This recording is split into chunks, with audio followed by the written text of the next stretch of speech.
in the Senate, I think. Is it Ms. Fleischaker? Yes. Okay. Let me just ask you just a general question.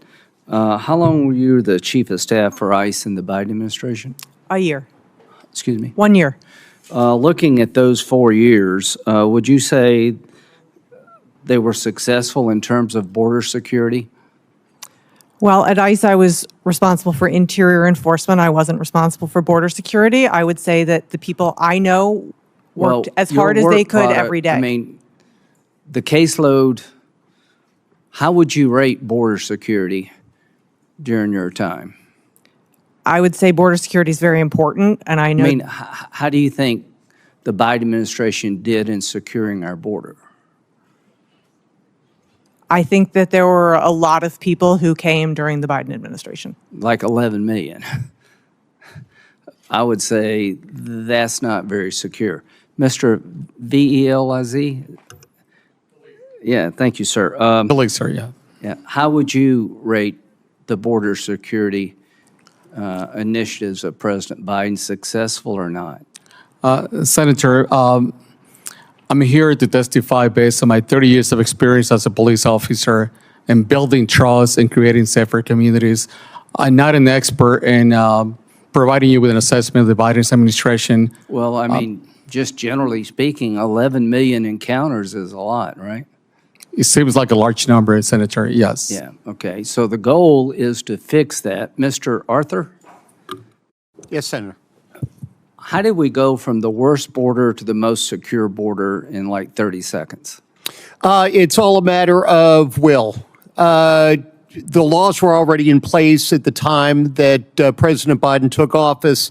He could have continued the same policies that President Trump had in place when we had a very high level of border security. In fact, even before Title 42 went into effect, the border was secure based upon my 3 decades of experience.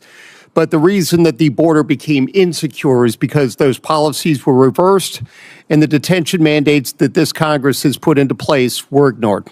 So we went from 160,000 encounters a month for 4 years down to a small amount, right? Deterrence is the touchstone of enforcement at the border. And if you take away the deterrence, people are going to come in. President Trump put the deterrence back. The only point I'm trying to make is that the people who are criticizing President Trump are the ones that allowed the problem to exist.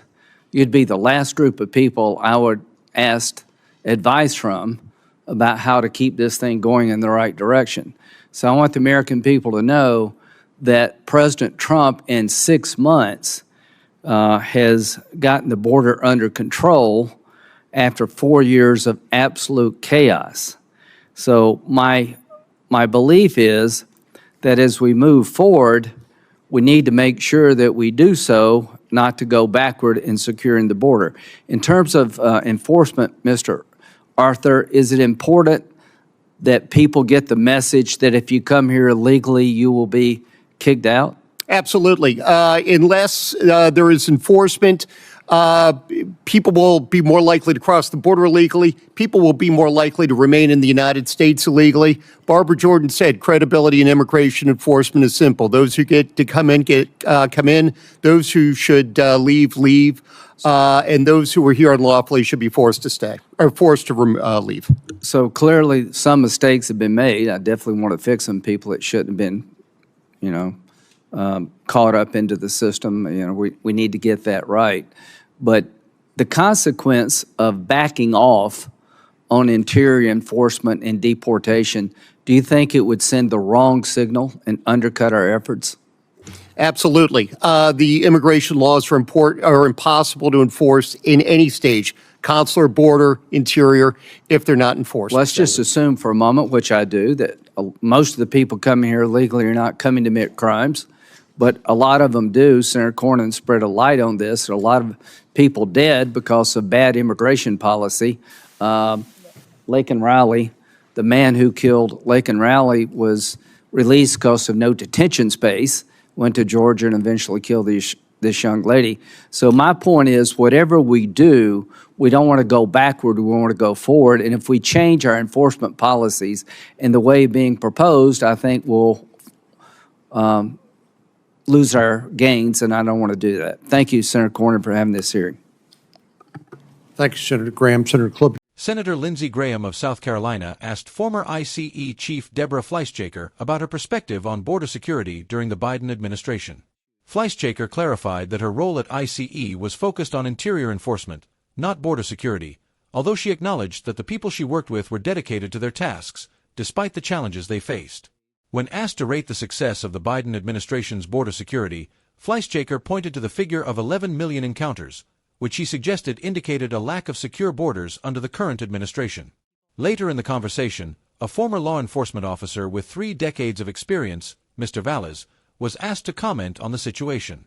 While he noted that his expertise was more in building safer communities rather than assessing national policies, he agreed that the number of encounters was concerning. He emphasized that the lack of security at the border under Biden's administration was a key issue, particularly in light of the fact that the laws needed to secure the border were already in place when President Biden assumed office. The discussion then turned to a broader debate over the role of deterrence in border security.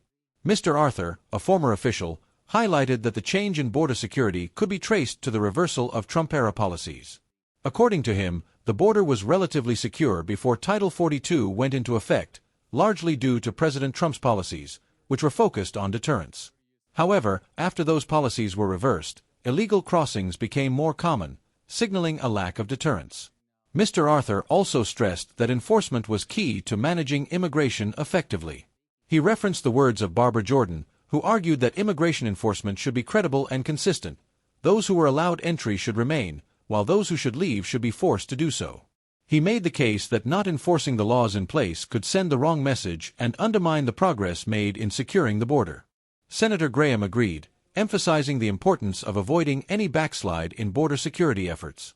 He mentioned the tragic case of a crime committed by an individual who was released due to a lack of detention space, which highlighted the potential dangers of weakening enforcement policies.